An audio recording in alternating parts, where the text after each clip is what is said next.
നമസ്കാരം. കലിക പ്ലസിലേക്ക് സ്വാഗതം. കടയ്ക്കൽ താലൂക്ക് ആശുപത്രിയിൽ പുതുതായി പണികഴിപ്പിച്ച മെറ്റേണിറ്റി ബ്ലോക്കിന്റെയും ലിഫ്റ്റിന്റെയും ഉദ്ഘാടനം സെപ്റ്റംബർ 27-ാം തീയതി വൈകുന്നേരം 3 മണിക്ക് ആരോഗ്യ കുടുംബക്ഷേമ വകുപ്പ് മന്ത്രി വീണ ജോർജ് ഉദ്ഘാടനം നിർവഹിക്കും. മൃഗസംരക്ഷണ ക്ഷീര വകുപ്പ് മന്ത്രി ചിഞ്ചു റാണി അധ്യക്ഷം വഹിക്കും. ഇന്ന് കടയ്ക്കൽ താലൂക്ക് ആശുപത്രി അങ്കണത്തിൽ വെച്ച് നടന്ന വാർത്താ സമ്മേളനത്തിൽ ബ്ലോക്ക് പഞ്ചായത്ത് പ്രസിഡന്റ് ലതിക വിദ്യാധരൻ അറിയിച്ചതാണ് ഇക്കാര്യങ്ങൾ. വാർത്താ സമ്മേളനത്തിൽ hospital superintendent Dhanuja, RS Biju എന്നിവർ പങ്കെടുത്തു. കുറവുകൾ നമുക്ക് ഉണ്ട്, സ്പെഷ്യലിസ്റ്റ് ഡോക്ടർമാരുടെ കുറവ് നമുക്ക് ഉണ്ട്, അതിൻ്റെതായ ബുദ്ധിമുട്ട് ഞങ്ങൾ അനുഭവിക്കുന്നുണ്ട്. എന്നാൽ ഗൈനക്കോളജിക്ക് ഇപ്പോൾ നമുക്ക് 3 ഡോക്ടർമാർ ഗൈനക്കോളജിയിലുണ്ട്. അത് 2 പേര്, അത് നന്നായിട്ട് ഒരു പരിധി വരെ നമുക്ക് കൊണ്ടുപോകാൻ കഴിയുന്നു. എന്നാൽ ഗൈനിക്ക് സംബന്ധമായ ഒരുപാട് സജ്ജീകരണങ്ങൾ ഗൈനിക്ക് ലേബർ റൂമിലടക്കം അതുപോലെ തന്നെ സിസേറിയനടക്കം ചെയ്യുന്ന ഓപ്പറേഷൻ തിയേറ്ററിലൊക്കെ വിപുലീകരിക്കേണ്ടതായിട്ടുണ്ട്.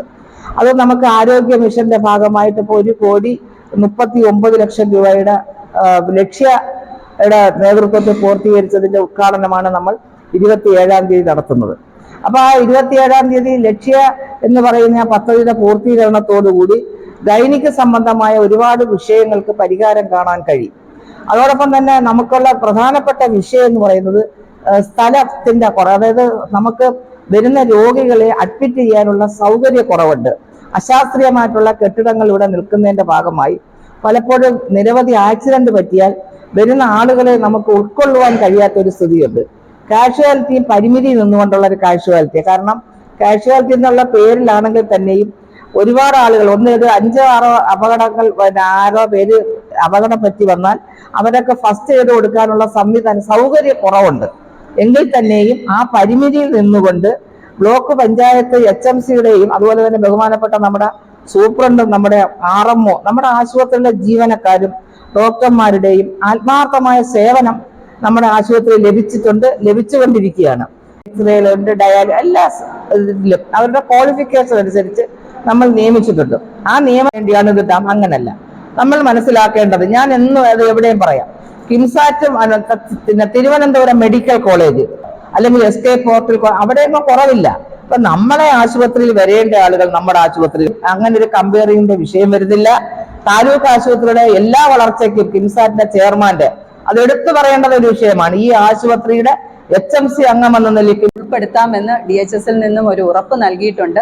നമ്മൾ പല പ്രാവശ്യമായിട്ട് വർഷങ്ങളായിട്ട് തന്നെ ഇതിന്റെ പ്രപ്പോസൽ കൊടുത്തു വരികയായിരുന്നു. പക്ഷേ ഈ പ്രാവശ്യം എന്തായാലും അത് ഉൾപ്പെടുത്താം എന്നുള്ള അറിയിപ്പ് ലഭിച്ചിട്ടുണ്ട്. ആശുപത്രിയെ സംബന്ധിച്ച് ഒത്തിരി പോരായ്മകൾ ഉണ്ടായിട്ടുണ്ട്. പക്ഷേ ഈ പോരായ്മകളിൽ നിന്നും എത്രയും കാര്യങ്ങളാണ് നമ്മൾ ചെയ്യുന്നത് എന്ന് പറയാതിരിക്കാൻ പറ്റില്ല. കാരണം 4 കാഷ്വാലിറ്റി മെഡിക്കൽ ഓഫീസർ, പിന്നെ NHMൽ നിന്നും ഒരു കാഷ്വാലിറ്റി മെഡിക്കൽ ഓഫീസറും അതുകൂടാതെ പഞ്ചായത്തിൽ നിന്നുമുള്ള ഒരു ഡോക്ടറും കൂടി 6 കാഷ്വാലിറ്റി മെഡിക്കൽ ഓഫീസർ വെച്ച് 24 മണിക്കൂറും ദിവസവും 4 ഡോക്ടർമാരെ വെച്ച് ജോലി ചെയ്യുന്നത് പറയാതിരിക്കാൻ വയ്യ. അത് വളരെ ബുദ്ധിമുട്ടുള്ള ഒരു കാര്യമാണ്. എങ്കിൽ തന്നെയും നമ്മുടെ കാഷ്വാലിറ്റിയിൽ വരുന്ന എല്ലാ രോഗികൾക്കും അതിൻ്റെതായ പ്രൈമറി ചികിത്സ നൽകിയിട്ട് മാത്രമാണ് ഞങ്ങൾ എന്തെങ്കിലും ആവശ്യം വന്നാൽ റെഫർ ചെയ്യേണ്ടി വരുന്നത്. കാരണം ഒരു ഫിസിഷ്യന്റെ സേവനം ഇല്ലാത്തിടത്തോളം പറയുന്നത് പോലെ എമർജൻസി ആയിട്ട് വരുന്ന ICU ഇല്ലാത്ത ഒരു സിറ്റുവേഷനിൽ നമ്മൾക്ക് റെഫർ കാരണം എല്ലാ കാര്യങ്ങളും ചെയ്ത് കഴിഞ്ഞിട്ട് മാത്രമാണ് റെഫർ ചെയ്യുന്നത്.